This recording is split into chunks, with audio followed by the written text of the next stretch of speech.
A great clicking of cameras, even the silent kind, but I'm waiting for the lights to go down. Thank you. A very warm welcome to Chatham House, everyone. I'm Bronwyn Maddox, I'm the director. And an extremely warm welcome to Dr. JAISHANKAR, External Affairs Minister of India, who's going to talk to us about India's rise and role in the world. And he needs, I say this sometimes about our guests, but I will say, but he needs no introduction, but let me just add a few things to the things that you will know about him. One of the, I'm going to say, longest standing foreign ministers around. You've survived longer than many since 2019. And is also a member of the upper house of India's parliament from Gujarat. Was Foreign Secretary from 2015 to 18, Ambassador to the US, to China, Singapore, the Czech Republic, and has also served in other diplomatic assignments in Moscow, Colombo, Budapest, and Tokyo. And I say that because people who have a span of the world are particularly valuable these days. And very, very glad that you have come here to talk about a wide range of things. So I was saying to you upstairs, I want to start with geopolitics and then go on to some things about the British-Indian relationship and then come to some questions about India at the end. Please, everyone, do start thinking of your questions. We're going to chat for about half an hour, and we have a clean hour here. It is, just to make the point, on the record, being recorded and live streamed. And if you want to ask a question and you're in the hall, please do the conventional thing of sticking up your hand, and I will do my very best to come to you. If you're online, welcome again. And if you send in your questions using the Q&A box, I will do my best to pick out them as well. So with that, welcome. Thank you. Let's start with what we can call geopolitics, but that one word is standing for rather a lot these days. What do you make of the first 41 days of the US's new foreign policy? Is it good for India? Is it good for the world? Well, it's interesting. And I think, and some of it, I must say in all honesty, is not surprising. Mm-hmm. If you actually tracked it and assume that most of the time, political leaders at least do much of what they promise to do. They do not always succeed, or they do not always get everything they want. But as a general principle, when people, when political forces or political leaders have an agenda, and particularly if it is one which they have developed over a fairly long period of time and have been very articulate, even passionate about it, then I think much of what we have seen and heard over the last few weeks was to be expected. So I'm a little surprised that people are surprised. Now, that said, is it good for India? In many ways, I would say yes. My Prime Minister was in Washington about 2 weeks ago. I had accompanied him. I was myself there for the presidential inauguration. And when I look at our interests and our expectations of the relationship, I think there's a lot of promise we see there. Conceptually, I think we see a president and an administration which, in our parlance, is moving towards multipolarity. And that is something which suits India. When you say that they are moving towards multipolarity, do you mean accepting or even encouraging there being many, many poles of power in the world? I think practicing, and by practicing, promoting. That, since 1945, one tends to think and talk about the United States as US and the Western world. So it's more like a bloc rather than a nation. I think what is quite clear is the US's own self-perception is now more as a nation and perhaps a little less as a bloc. Not entirely, as one and not the other, but definitely the needle has moved in the direction of a more national personality and a more national analysis of its self-interest. If one looks, at our own relationship politically, to be very honest with you, we've never had any issues with American presidents, at least in recent times. There's no baggage which we carry or burden that the relationship carries. I think from President Trump's perspective, the one big shared enterprise that we have is the Quad. And the Quad is an understanding where everybody pays their fair share. So there's no spat about who's paying for whom. There are no free riders in Quad. So that's a good model for which works, which was restarted during President Trump's first term. And if I were to look at some of the big priorities of this president, many of them actually work for us. He seems to be, for example, committed to keeping energy prices reasonably affordable and stable. We welcome that. He is putting a lot of emphasis on tech, on the development of tech, on the use of tech as a game changer in global politics. I think that offers a lot of possibilities, for us. He appears open to connectivity initiatives of a certain collaborative nature. We have deep interest in that. So I would say, and of course, he has a certain view of trade, as you may have noticed. I was sitting here thinking we've got this far without mentioning trade or indeed tariffs, and I was wondering where you thought India would come out of this great tariffs exercise. I was coming there with Babit. Good. I'm just making sure we get that. We had a very open conversation about it, and the result of that conversation was that we agreed on the need for a bilateral trade agreement. And our trade minister, in fact, is there in Washington doing exactly that right now. I was thinking as you were talking, the piece in the Financial Times by Martin Wolf this week saying the West is over.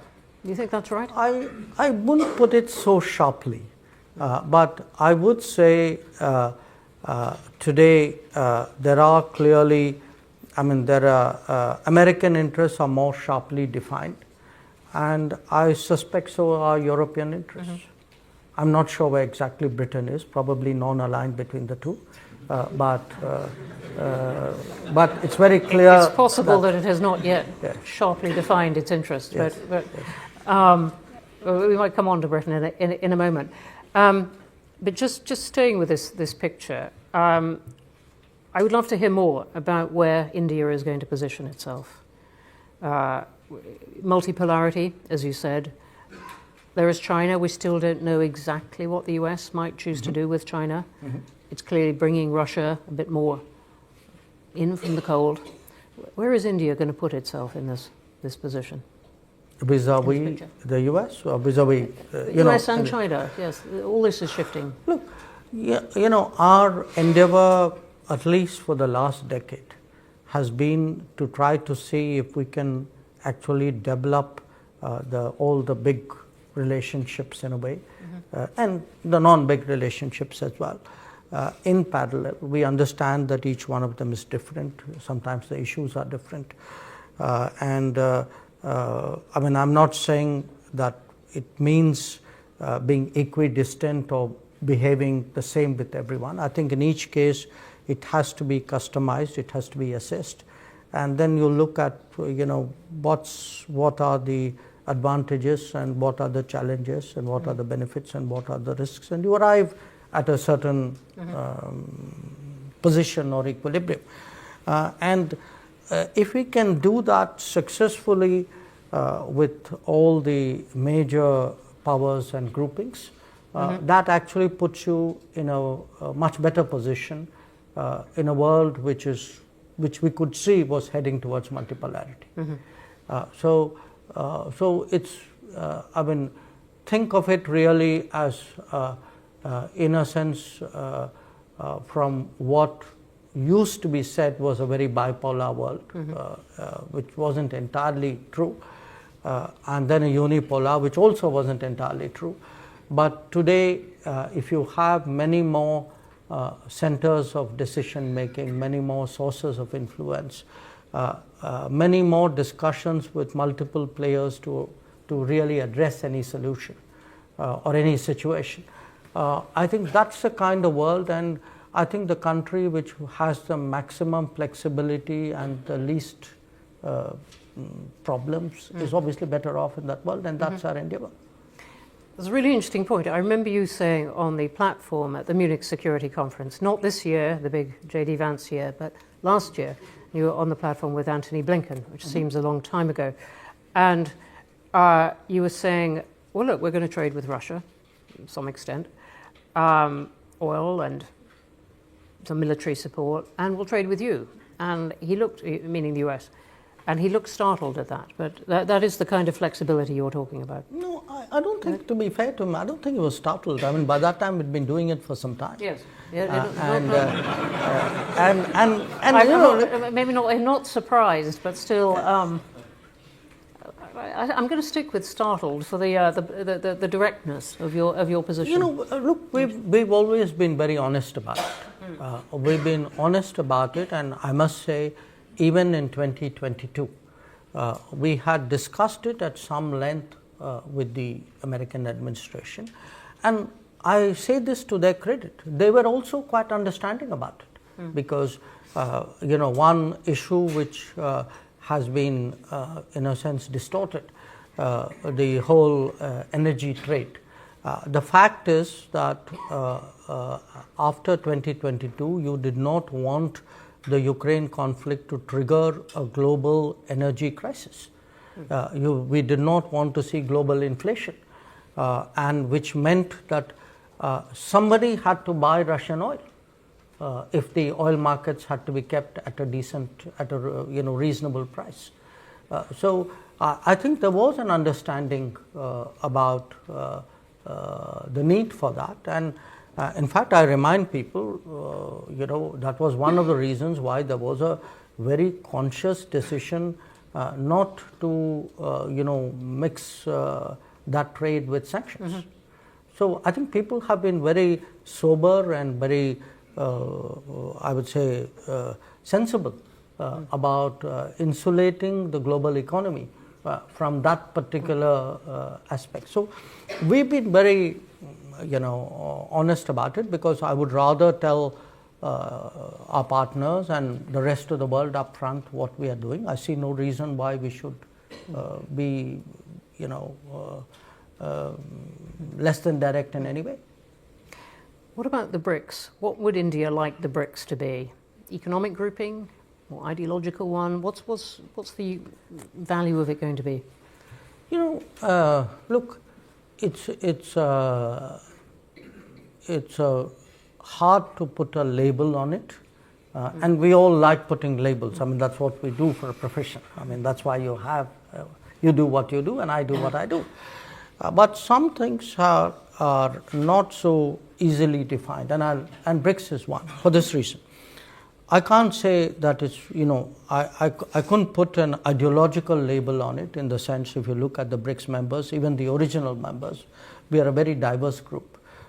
We are an exception to the normal rules on which groups are formed. I mean, normally countries who are proximate geographically to each other or have some particular shared history or some kind of ethnic or linguistic commonality, this is normally the basis to create a group. Now, BRICS defies all those assumptions. So So it's not like the Commonwealth, it's not like the NATO, it's not like the G7. It's not like anything which had been conceptualized earlier. What it had, I mean, if I were to really look at what brought BRICS countries together, it was a sense among very major powers that they were not getting their due place or due share of global conversations and decision making, and they would be better off if they came together and then, shall I say, sent a collective message. So that is how BRICS started, and since then I think clearly they must be doing something right if so many countries want to join BRICS, and so many countries actually have joined BRICS.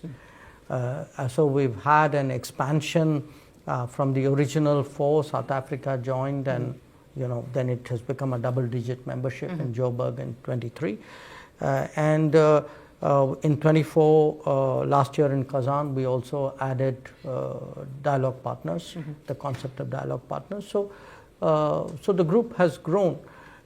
Yes, we do discuss economic issues.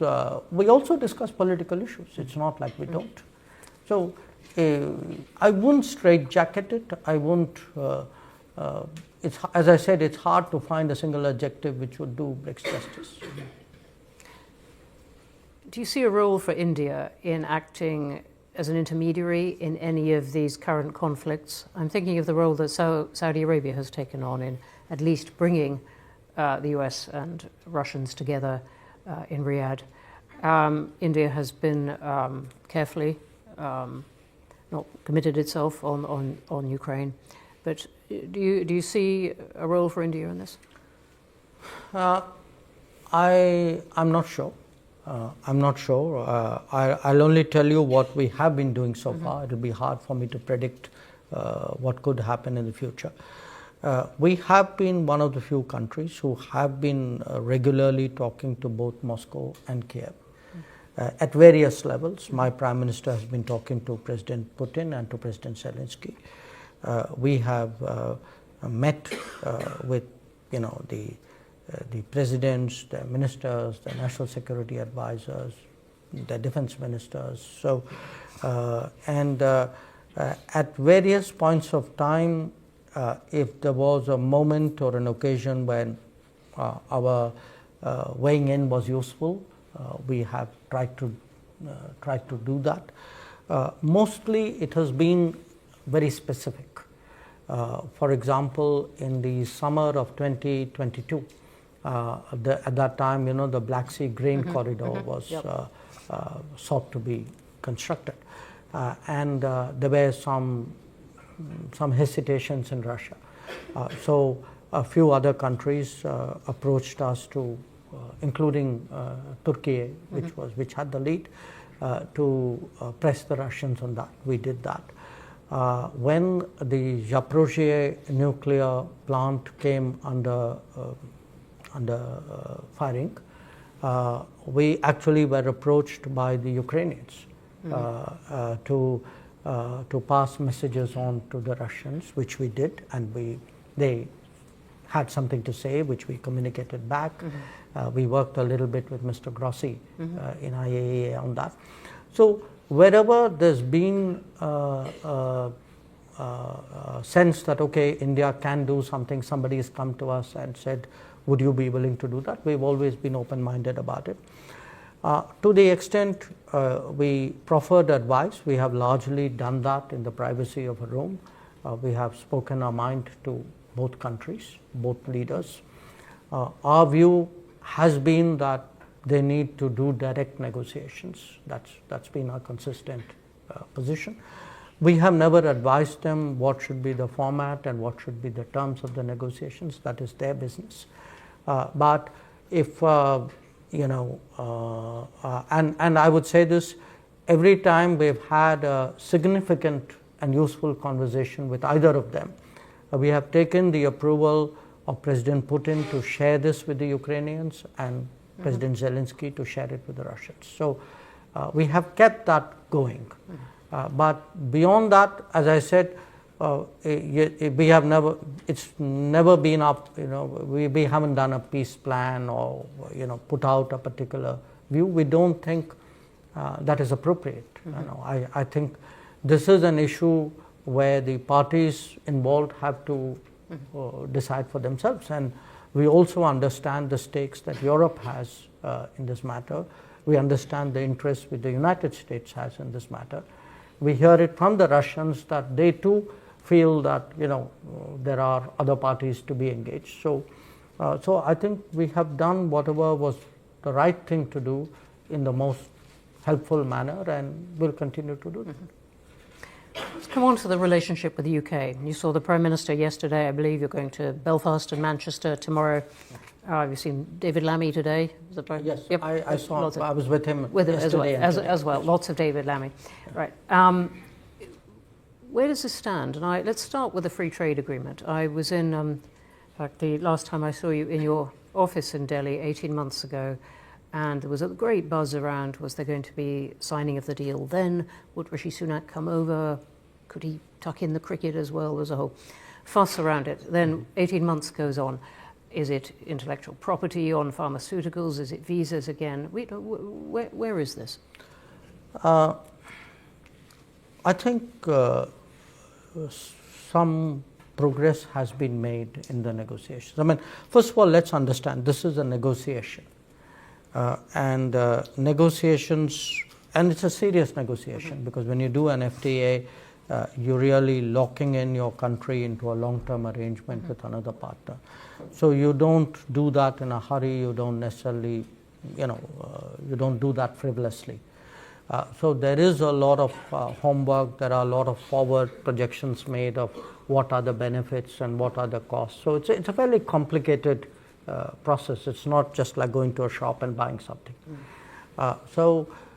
Given the complexity, to me, it's natural that it would take time. We were discussing upstairs how this can burn up decades of people's lives. I'm not sure I think it should take decades. I mean, with the EU, we are into our third decade. It's not experience I recommend to anybody else. But we would like to accelerate this. I got a clear message. I also met Secretary Reynolds.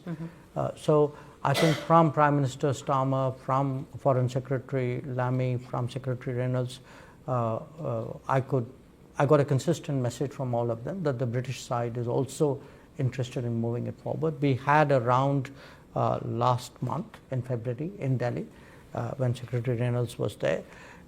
We remain in touch. I had a few points to convey on behalf of my concerned colleagues as well. So I am cautiously optimistic that it will, the pace will quicken. Hard to say when it would come to head, but I certainly, would hope that it doesn't take that long. And in the broader relationship with the UK, how do you see that changing? Well, look, if we actually do conclude the FTA, which I'm optimistic about, I think it will have not just an economic or a trade impact. I think it would have a larger relationship impact. I think people will see many more, they would be encouraged to explore a lot of other possibilities. And there are possibilities. I mean, I give you an example. We've had a British university actually open a campus in India. Now, that's a big deal. It's a big deal because when we have a few successful cases, these numbers would grow. Now, we've allowed foreign universities, we've opened up the education sector to foreign universities fairly recently. If you look at the numbers, I mean, we have today about 1 million plus, maybe 1.25 million Indian students studying abroad at any given time.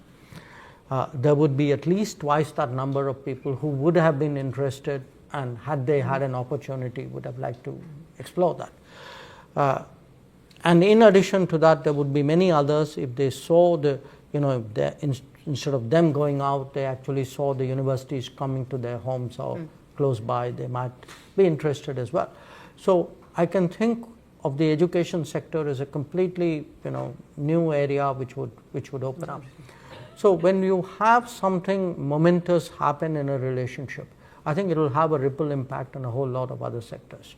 I see that, similarly, we are considering making some significant changes to our nuclear policy, including amending our liability legislation and also contemplating the possibility of private sector operators in the nuclear field. Now, that too is a potential area of collaboration. I could give you a whole lot of areas. Now, I think many of these are waiting to happen. We need, something like an FTA would provide that sort of tailwind, which would It'd be quite wrong for me to ask you in detail everything the Prime Minister said, but nonetheless, what is the stumbling block at this point on the FTA? And there is no such stumbling block. Look, if there are negotiations sector by sector, let me say this. Pretty much everything I have read about the FTA in the press is inaccurate. So people often claim... So visas are not a problem and pharmaceutical IP is not a problem? It's good you asked me that. Yeah. Visas have nothing to do with FTA. The only visas the FTA is concerned with are the visas for intra-corporate transferees, which is business people going to take up jobs in their particular branch of the same business. So I saw these stories or these reports that somewhere there are visa demands. That's not the case. And I could give you a whole lot of other inaccurate examples. Look, it's not that there's some big boulder out there which we need to get out of the way. I think these are painstaking negotiations. And they are painstaking because, as I said, these are serious commitments which are being made, which have economic consequences, which will affect the lives of people in a way. So I think there is a sense of responsibility with which negotiators go about that business. Thanks very much indeed for that. Let me just ask you a couple of things before we go to wider questions, a couple of things about India itself. And I'm very struck by a whole line of discussion in the Indian media at the moment, summarized by the question, will India get old before it gets rich? Not the country so much as its people, but the question of whether its growth is really managing to keep up with the aging and size of the population.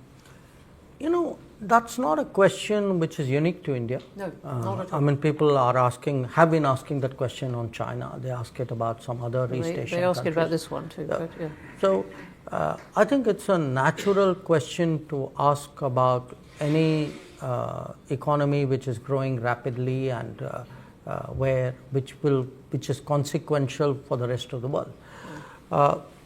My sense is the pace of progress in India, this is just me talking, will actually surprise people because we have, look at it today, we are roughly, I would say, about $3,000 minus per capita economy.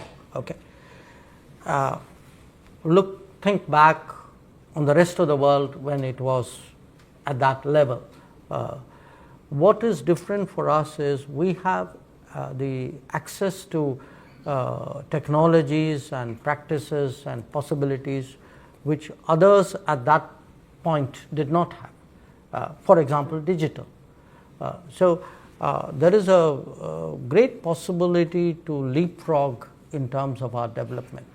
I think I'm pretty sure that the growth of India will follow a pathway or a trajectory which would not be taken by any significant economy before us, simply because many of those possibilities did not exist for those economies at that time. I press you on it because so much hope has been attached to India's development its trajectory, as you said. And yet there are a lot of questions about whether that can continue, or, as you said, leapfrog. No, I don't think any of us doubt that it will continue. I mean, we are fairly sanguine that we have multiple decades of growth at, let's say, 7% ahead of us. But I mean, naturally, with urbanization, with prosperity, I mean, there are demographic consequences to that. I mean, that's a universal rule. Why would we be an exception to that rule? But I think if you look at the numbers, I think there will be a demographic trajectory, there will be a prosperity trajectory. I am not sure that there is grounds to be as alarmed as your observation would suggest.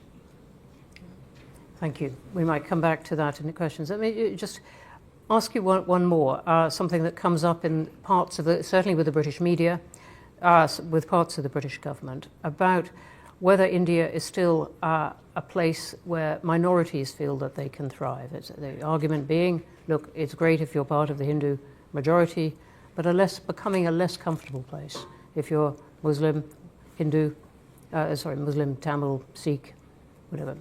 Has that come up in your conversations with Britain, and what is your answer to it? I'm a Tamil, I feel completely comfortable. And I think I can say that for the High Commissioner too. So look, there is a certain politics prevalent in some parts of the world, very driven by a kind of a vote bank consideration, very driven by creating identity lobbies, actually pandering to them, stoking a certain attitude, and we don't think actually that's very healthy politics.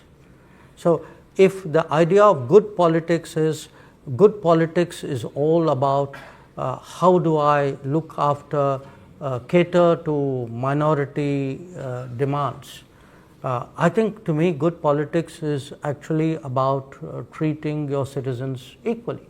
And when I look at the last 10 years and I see many of the big transformations on the way, let us say housing entitlements, loan entitlements, business entitlements, I think as a polity we've been very, very fair. And to me, that kind of tokenism is actually very destructive politics. So I would actually dispute the idea that somewhere that's an ideal to which we should all aspire. I think that is a model which we actually reject. On that note, let's go to wider questions. I don't know if the question will come up again, but thank you. Forest of hands up immediately. Let me start at this far side. I'm going to take two at a time. Mm-hmm. Please. And could you wait for a microphone to come, and please identify yourself as well. My name is Sylvie. I'm a journalist from South China Morning Post. So my question is, will Modi come to attend SCO conference in China this year? And also, currently there's no direct flights between China and India. It's very difficult to get visa. And also, China and India are having very few journalists in the ground in each other's country. And how and when will those issues be resolved? This is about direct travel. All right. Do you want to answer that one? Let me just sum up that question. You asked me on flights, on visas, right, and journalists, and journalists, and also SCO. And would I be there for the SCO? Modi, also you. Prime Minister Modi. Oh, okay. All right, got it. Thank you. Okay, could I take one more? Yes, go in the middle. Yep, you. Thank you. Sachin Ravikumar with Reuters. In the context of Europe trying to boost its defense capabilities, would India's defense industry have a role to play in bolstering those capabilities? And is this something you would be promoting in the coming weeks and months? And secondly, if I may, vis-a-vis trade with the US, would India be open to lowering tariffs on car imports? Thank you. Thank you. Snuck past my usual guard of saying only one question, but you got two in, which were defence and cars.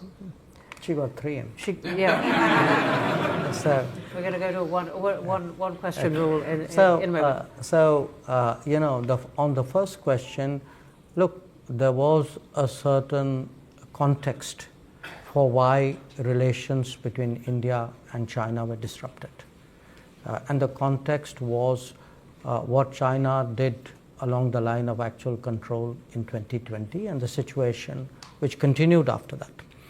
Now, in October 2024, we were able to resolve many of the urgent issues, the pending issues pertaining to that, what we call disengagement of troops who had been deployed upfront. So after that, there was a meeting between Prime Minister Modi and President Xi in Kazan, and I myself have met Foreign Minister Wang Yi. Our National Security Advisor and our Foreign Secretary have visited China, and we are discussing with China some steps to see how the relationship can go in a more predictable and stable and positive direction. One of the steps which you did not mention, so let me to your 3 questions add a 4th one, which was the resumption of pilgrimage to Mount Kailash, which is in Tibet, which Hindu pilgrims have been going to for ages. So the resumption of pilgrimage, the direct flights between the 2 countries, the journalist issues, all these are being discussed. But there are some other issues. For example, we had a mechanism about trans-border rivers. That mechanism had stopped to meet because the relationship was very badly disrupted after 2020. So we're looking at this package. I mean, I think people tasked with that mandate are dealing with each other. It's hard, obviously we would like to see it done sooner rather than later, and then we'll see what happens after that. On your question, Can the Indian defence industry profit from yeah, Europe's new need for defence? We have a substantial Indian state-owned defence industry, but also now a growing Indian private sector defence industry. They are global in their interests and aspirations. It's even the state-owned ones, these are enterprises. They make the decisions depending on where there's demand and what the market opportunities are. Normally we leave it to them to make the business, the corporate decisions that they should, unless our national interest or our security interests are involved in some way. So I think if some of them wish to look at demands in Europe, I think that is a business decision that they should be taking. On the issue of tariffs, as I said, we have an understanding that we would be negotiating a bilateral trade agreement with the United States. So that process would unfold. Our trade minister is there holding discussions right now. So one has to see where that goes. Okay, another forest of hands. Right, I'm going to take the woman on the aisle there. My name is Palwasha, and I wanted to ask about, you mentioned BRICS and India's role in BRICS. Do you see India's role in the Middle East, because you spoke about Ukraine, but what about the Middle East, in specific Gaza? Okay, thank you very much. Here in the front, Chitij. I'm going to take three this time. Kshitij Bajpayee, Senior Research Fellow for South Asia at Chatham House. Many thanks for your very insightful remarks. I had a question about India's neighborhood. India resides in a region in which 3 countries are in the midst of IMF bailouts: Sri Lanka, Pakistan, and Bangladesh.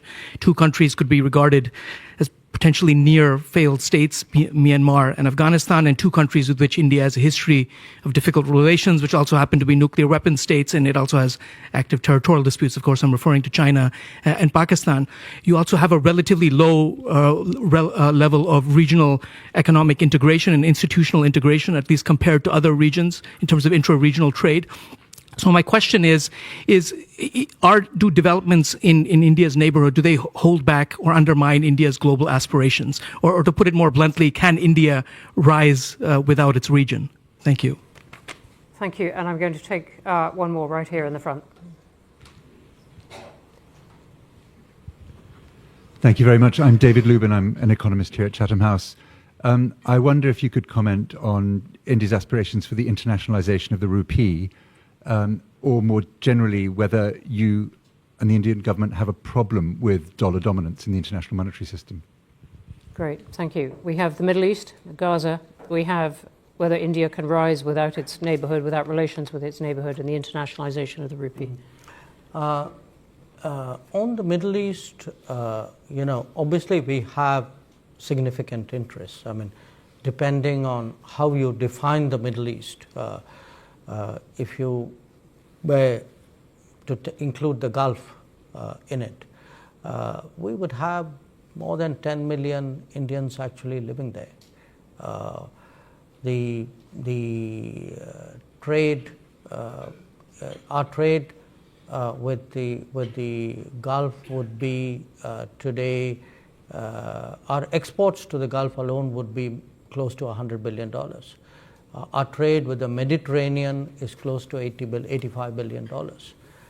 The Mediterranean has almost 500,000 Indians living in the littoral states of the Mediterranean. So if I were to, and if one looks at the footprint, the economic footprint, I mean, whether it's the Mediterranean countries, whether it's the MENA countries, whether it's the Gulf, I mean, there isn't a country where there isn't today some kind of significant Indian project, business, infrastructure, activity. So yes, we would like to see a stable, safe, prosperous Middle East, but we do understand, I mean, right now the situation is very complicated. Again, we have a position which is obviously, in my view, very objective and balanced. I mean, we do condemn terrorism and hostage taking. We do believe that countries have a right to respond to that, but we also believe that humanitarian law should be observed when undertaking operations. We do think there's an urgent need to get relief and rehabilitation done in Gaza, and we strongly advocate for a 2-state solution. So we have I would say a broad spectrum but consistent, and in our view an objective position about it. Again, if there is and Indian peacekeepers, by the way, are deployed today both in Lebanon and in Golan Heights. So if there is some way or something we should be doing, we are open to looking at it. We have been engaging pretty much all the players, Israel, Egypt, Jordan, Lebanon, Saudi Arabia, the Gulf countries, on that. So, but our sense right now is really it's largely the countries in the region who have the initiative and the United States. So if there are countries who have that initiative and doing something, it's good that they are doing something. So but our interests are that there's some kind of lasting solution found to the crisis. On your question, Kshitij, about the neighborhood, again, there are a lot of things happening on the ground. This may or may not fit into a theoretical construct. For example, if one looks at connectivity, and by connectivity I'm talking here of roads, of waterways, of electricity grid connections, of fuel supplies, of movement of people. In fact, the last 10 years has seen an extraordinary pickup that whether it's Bangladesh, whether it's Nepal, even Myanmar, that every one of these countries today in some form, compared to where they were 5 or 10 years ago, are either importing or exporting more energy, are trading more, are seeing a much greater flow of wagons, buses, people, you name it, much more goods transiting through countries or to countries. So in many ways, actually, on the ground, the real economy is experiencing a very, very profound change. Now, in terms of regionalization, perhaps in a sort of a conceptual way, it may not be that visible, but then do bear in mind when Sri Lanka had a very serious financial crisis, while the rest of the world largely sat on its hands, we actually came forward with a package of more than $4 billion, which was almost twice the size of the IMF package. So, and if you go rewind a bit and go look even at the COVID, between that region, like any other region, has had a COVID crisis, it's had a Ukraine crisis fallout. There have been issues coming out of the global economy because it relates to your question about availability of dollar, trade issues, liquidity crisis. We've actually stepped forward for pretty much every neighboring country, whether it was supply of vaccines, whether it was supply of food grains, whether supply of fertilizers, supply of fuel, and as I said, in Sri Lanka, actually a huge economic package. So we do see today a regional responsibility. We do believe that our neighbors must do well, and that their prosperity and our prosperity are linked, and we think our own growth is could be a lifting tide, is a lifting tide for the rest of them. But while we are a larger economy and by and large we are generous and non-reciprocal, we have interests like any nation. So we also expect our neighbors to recognize that and to cater to our sensitivities as well. So I'm not saying that it has to be an equal give and take, but there are gives and takes. And I think just like we have a responsibility to our neighbors, I think our neighbors also have a responsibility to us. The third question, the rupee internationalization of the rupee. We are clearly promoting the internationalization of the rupee for the very simple reason that we are actually promoting the globalization of India. There are more Indians who travel out. There are more Indians who live abroad. India's trade, India's investments, India's tourists have all grown. So along with that, the practice of using rupee will also grow. So in many cases, for example, we have established mechanisms for cashless payments between India and some other country. We have, in certain cases, supported trade settlements, but we have also supported trade settlements because there is a shortage of hard currency in many countries, especially of dollars. So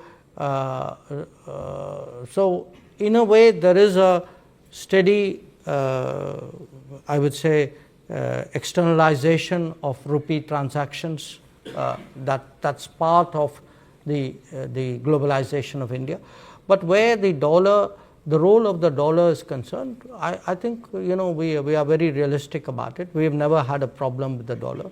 Our relations with the US are probably at the best ever that they have been. So we have absolutely no interest in undermining the dollar at all. On the contrary, I think a lot of the problems in our region is the lack of the availability of dollars. So I would say many countries want to see more dollar, not less. Thank you. Take a gentleman here on the aisle. Yep. My name is Nisar. I am an author and a journalist. Let me make you a little nervous, Your Excellency. Thank you very much for your dissertation. Yeah. Kashmiris are up in arms because India is occupying Kashmir illegally. That's the reason why they are protesting. Now, given there a question? given the Donald, given Mr. Trump's zeal for striking peace and peace deal, can Narendra Modi use his friendship with Donald Trump to solve out the problem of Kashmir? There are 1 million soldiers stationed in Kashmir to control 7 million Kashmiris. So what are you going to do about the Kashmir problem? Okay, You haven't spoken about. Can we just capture the Thank you. question there? Thank you. And there was a similar one from Naomi Canton of the Times of India, pegged to the debate in the UK Parliament today mentioning Kashmir. All right, Kashmir, what are you going to do to solve it? Woman on the aisle here in black and white, I think. Thank you. I'm Vedika, and I am a student at King's College London, studying international relations. So my question is that when we talk about Global South aspirations, and at the same time we talk about India and China's rivalry, so sometimes because of this rivalry, the Global South aspirations are somehow diluted. Do you think this rivalry can sort of reduce the impact of the Global South in the larger context? And what measures can Indian foreign policy and the decision makers take to make sure that this does not happen? Thank you very much indeed. And let me add one from online. Ishan Devala, do you see an opportunity for better relations with China in a multipolar world? Which relates to that last one. Everyone online, you're asking terrific questions, but they're really long. They look a bit like essays. Really good points. That was a nice short one. We have Kashmir. What are you going to do to solve it? We have Global South losing impact or not, diluted impact or not. And we have détente, the word used with China. Oh, okay. Look, on Kashmir, actually we have done, I think, a good job solving most of it. I think removing Article 370 was step number one. Then restoring growth and economic activity and social justice in Kashmir was step number 2. Holding elections, which were done with a very high turnout, was step number 3. I think the part we are waiting for is the return of the stolen part of Kashmir, which is on the under illegal Pakistani occupation. When that's done, I assure you, Kashmir solved. The second question, Global South.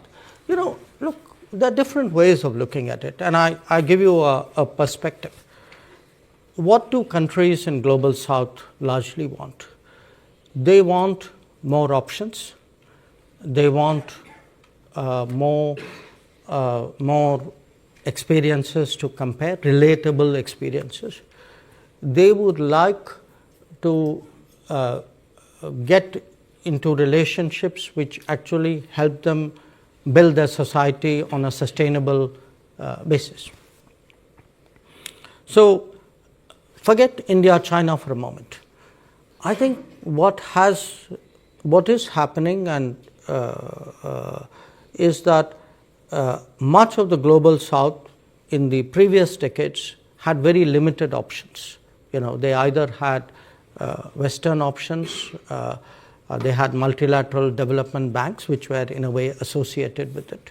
Within the Western options, they had maybe some subsets out there. Then at some point, they had Soviet/Russian options.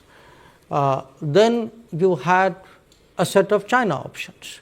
Now today, if there are Indian options, I would argue that actually it's better for the Global South. It's not worse, because they now have many more possibilities to choose from. They will be in a position to evaluate which of these options and which of these relationships somewhere fit into their growth aspirations. And I can certainly say, you know, where India is concerned, we have today projects in almost 80 countries of the Global South. We have delivered actually about 600 significant projects in the last many years. And I do think that by doing so, I mean, obviously the partner country is benefited, but it also strengthens the hands of the partner country in dealing with other relationships.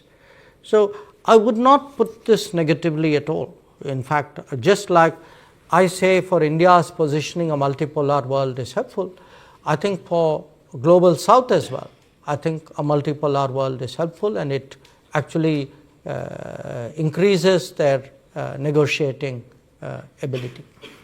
The last question, what kind of relationship we want with China. Look, we actually have, by any standards, a very, very unique relationship. I mean, first of all, we are the only 2 billion plus populated countries in the world. We have, both of us, a very long history. We've had the ups and downs in our history. You have today both countries on an upward trajectory. And here's the challenge. And it so happens we are actually direct neighbors. So the challenge is this, that when any country rises, its balances with the world and with its neighbors obviously change. Now, when two countries of this size, this history, this complexity, this consequence rise broadly in parallel, and obviously they have an interplay with each other, I think the issue is how do you create stable equilibriums and then transition into the next set of equilibriums or next phase of equilibriums. And we want a stable relationship, but we want a relationship where our interests are respected, where our sensitivities are recognized, where it works for both of us. So I think that is really been the challenge in the relationship. And obviously, for us, because of the border, for us, the management of the border, the assumption for the last 40 years has been that there must be peace and tranquility in the border areas if the relationship is to grow.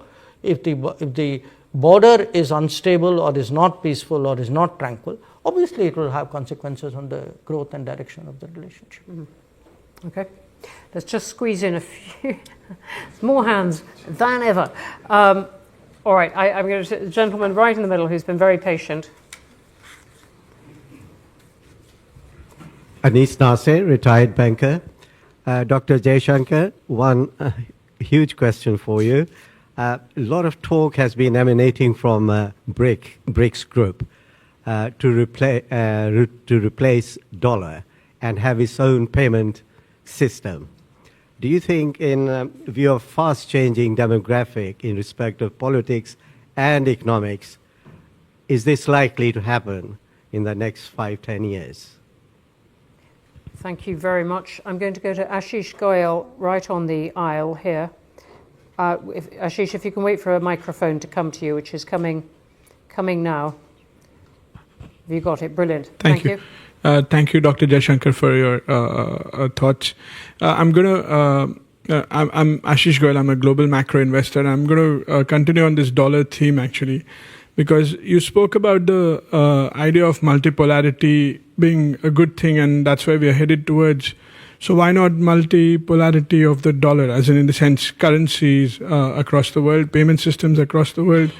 And just one perspective is that if the US did not have the dollar reserve status, by now you would have trashed the currency, because look at the fiscal deficit, look at their external deficit, all of that. So I understand that that's been the stable guiding force for the last 80 years. But I think going forward, India needs to prepare itself for a multipolar world, even in the dollar settlement system or the currency system in the world. So would love to hear your thoughts on that. Thank you. Okay, there's those two, and then I'm going to just take a different tack, because there really are quite a lot online about human rights. I'm going to say from Hamad Safraz saying, and he's speaking for many here online, India has positioned itself as the world's largest democracy, but concerns about its human rights record have been growing. the statement, how does India plan to address this issue? Does it acknowledge any shortcomings? And there are various others in that line, Shahid Ahmed as well. There is a cluster. So we have dollar and we have human rights. I could take a few more. Hmm? I could take a few more. Okay. Because my answers would be pretty short on both. You don't know what I might then say. I will take this gentleman on the aisle then. Hello, I'm Bhanu Pranav and I'm studying theoretical physics in King's College London. So my question is in that direction, in education and especially in the pure sciences. I've always aspired to be back home but receive international level education. So what are your thoughts on us reaching out into the world more accessibly and India becoming a center for global level research, especially in the pure sciences? Okay, let's take those. No, because we need to stop at 7.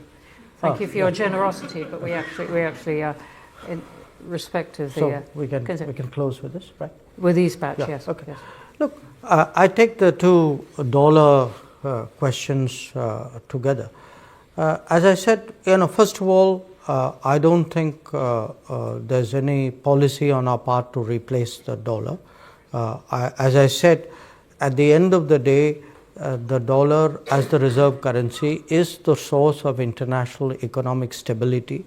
And right now, what we want in the world is more economic stability, not less. Now, obviously, there are. I would also say, in all honesty, I don't think there's a unified BRICS position on this. I think BRICS members, and now that we have more members, have very diverse positions on this matter. So the suggestion or the assumption that somewhere there's a united BRICS position against the dollar, I think is not borne out by facts. And to me, it's kind of deterministic that if there is multipolarity has to translate itself into a currency multipolarity. It doesn't have to. Again, even when I was explaining multipolarity, my point was that if there are multiple players, it's not that India's relationship with each player is the same. There are different considerations in each relationship. For us right now, we think that the United States as really in many ways, clearly the largest economy in the world, in many ways the almost the fulcrum or the key player in the global international architecture. Our own relationship is growing, it's very positive. We do believe today that working with the United States and strengthening the international financial system, economic system, is actually what should be the priority. So I think that both a strategic assessment as well as our sense of what is required today by the international economy will really guide our thinking on this matter. On the human rights concerns, look, I think a lot of this is political. It is political because, political is not necessarily a bad word. It is how people express their desires for their country. Allow me to complete. We have been, for political reasons, at the receiving end of, a lot of, I would say, expressions and sometimes even campaigns on human rights. We listen to it. If we're not perfect, nobody is perfect. There can be situations which require redressal and remedy. But I would actually argue that if one looks around the world, to be very honest, I think we have a very strong human rights record.